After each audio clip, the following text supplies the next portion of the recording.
Olá pessoal, tudo bem? Aqui quem fala é o Miguel. Estamos em mais um vídeo do canal O Inovador. Seja muito bem-vindo, seja muito bem-vinda. Este é um vídeo de retomada do canal e a gente vai falar de um assunto muito atual, que é a guerra na Ucrânia. Bom, a guerra na Ucrânia ela foi arquitetada, né, pelo governo russo, mas mais especificamente pelo próprio presidente Vladimir Putin. Bom, essa guerra, eu sempre costumo dizer que ela é a guerra de uma pessoa só, ou melhor, de um grupo, né? Um pequeno grupo. Porque hoje a gente sabe que o povo russo não apoia essa guerra. Tanto que há nas maiores cidades russas manifestações enormes contra a guerra, a favor da paz, né? Enfim, hoje inclusive eles criaram uma forma, um meio de comunicação, porque os protestos estão sendo oprimidos, né, digamos assim, e as pessoas que participam deles estão sendo presas. Por quê? Porque infelizmente a Rússia pode-se dizer que é um país ditatorial. Bom, aí, nessa arquitetura do mal, você tem Belarus apoiando Vladimir Putin, ali ajudando com tropas, ajuda na fronteira, porque Belarus tem uma fronteira com a Ucrânia. Você tem a China e alguns outros países. Contra, né? Agora a gente fala do que eles chamam de Ocidente. O Ocidente,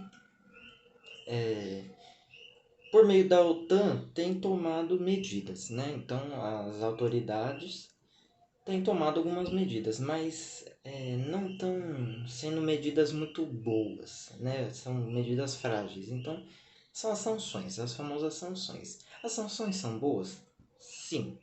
O sancionado ele fica com a economia estrangulada, né? Ele perde muito poder, dinheiro e uma série de coisas.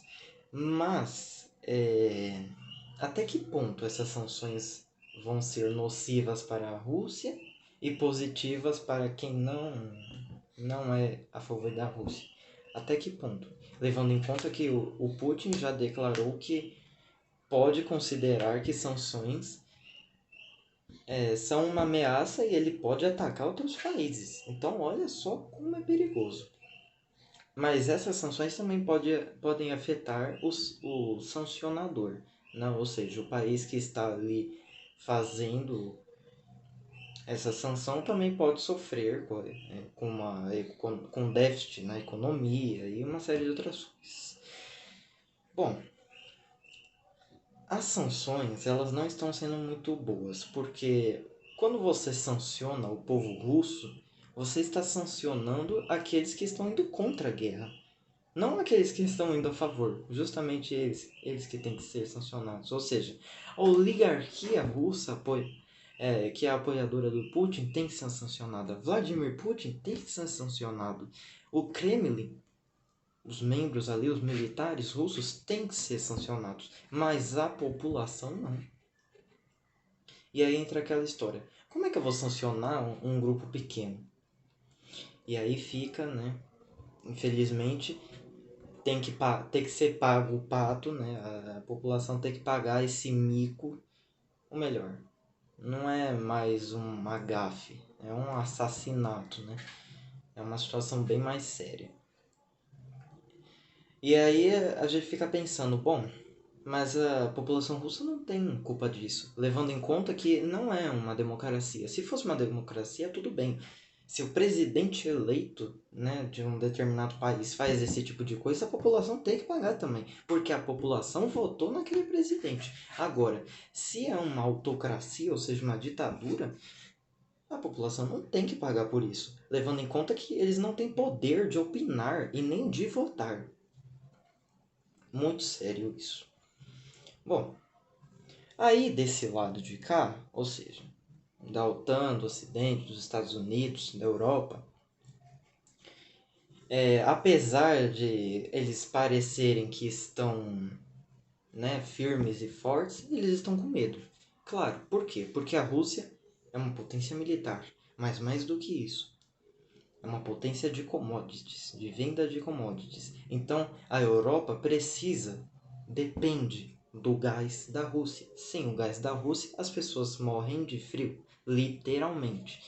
Então, até que ponto isso aí vai ser, né? Essas sanções vão ser boas para eles. Aí falando um pouco aqui do Brasil, o Brasil cometeu gafes, né? Primeiro, o Bolsonaro, um pouco antes da guerra, indo a Moscou fazer uma visita para o Putin. E depois, né, mais recentemente, o deputado estadual daqui de São Paulo, Arthur Duval, do Podemos, vai até a Ucrânia, diz que está fazendo coquetéis Molotov, por algum motivo ele vai à Ucrânia, não sei qual foi o motivo, provavelmente para se aparecer. Ele vai lá e ele ainda fala, ele ainda tem uma fala preconceituosa, machista e sexista das mulheres ucranianas, né? Ele fala que as mulheres ucranianas são fáceis. Como isso é possível? Como este escroto, né, é o mínimo que pode ser se chamado, ele vai até lá e ele ofende as pessoas, especialmente as mulheres que estão lá. Como? Aí não tem como, né? Aí ele volta pro Brasil. E aí ele também, né, como se ele fosse sancionado. E aí o Podemos retira a pré-candidatura dele ao governo do estado. A Assembleia abre um inquérito, né, para poder cassar o mandato, mas isso não é o suficiente. Levando em conta que ele é um candidato, ele era um pré-candidato que não tinha nenhuma chance nas pesquisas ele não tinha absolutamente nenhuma chance aqui em São Paulo. Muito pouca, ou seja, ele não se tornaria governador com certeza. E na Assembleia Legislativa, apesar de, se ele perder o mandato, ótimo. Mas isso vai parar ele? Não. Por quê?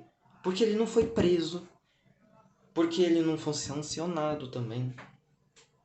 E uma série de outras coisas. Ele cometeu um crime, sim, ao falar esses absurdos. E o Brasil cometendo gafes diante da própria guerra. Aí o presidente Bolsonaro faz assim: ah, infelizmente, né, aconteceu a guerra e não sei o quê, mas eu também não vou prestar ajuda, né, para os ucranianos, e eu também não vou falar sobre o Putin. Ah, que bom, né? Só porque o Putin é amigo dele, né? Amigaço, com certeza o Putin ama ele. E ele cria ali uma situação complicada. Por quê? Porque ele quer ficar em cima do muro. Ele quer saber do interesse dele. É só ele. Os outros que se danem, para não falar outra palavra, né? Porque essa é a verdade, infelizmente. E aí o chanceler Carlos França se submete a dizer não, o presidente não quis dizer isso. Então o que ele quis dizer, chanceler? Muito, muito sério, né? Uma guerra de narrativas. Tanto dentro dos governos, e não é só aqui no Brasil, os outros países também estão tendo essa guerra de narrativas, né? Dentro dos seus governos, dos seus mandatos, os presidentes, primeiros ministros estão enfrentando sérios problemas e cometendo gafes. E também lá na Ucrânia, lá na Rússia, existe a guerra de narrativas dentro da própria guerra, né? Olha só que confusão. Então, o, o, a Rússia diz uma coisa: nós só estamos fazendo uma operação militar, né? Como assim uma operação militar? Aí a Ucrânia tem que ir lá e desmentir, falar não, é uma guerra, estão tacando bomba, torpedo, fuzilando pessoas inocentes. Muito sério isso. E Para encerrar o vídeo, pessoal, eu gostaria de dizer algumas palavras. Hoje em dia, houve um aumento significativo da cultura do preconceito, né? Da cultura do machismo, da cultura do racismo, da cultura de outros preconceitos horríveis. Isso é muito sério e muito triste. Mas também tem aumentado a violência entre as pessoas. Então hoje um atrito no trânsito não é um atrito no trânsito, é uma morte, é um assassinato, uma partida de futebol se torna uma chacina. Uma caneta na mão, fazendo até uma metáfora aqui, uma caneta na mão se torna uma guerra. É algo para se refletir. Infelizmente isso vem acontecendo. O vídeo vai ficando por aqui, eu espero que vocês tenham gostado. Deixem seu like, se você não é inscrito, então se inscreva.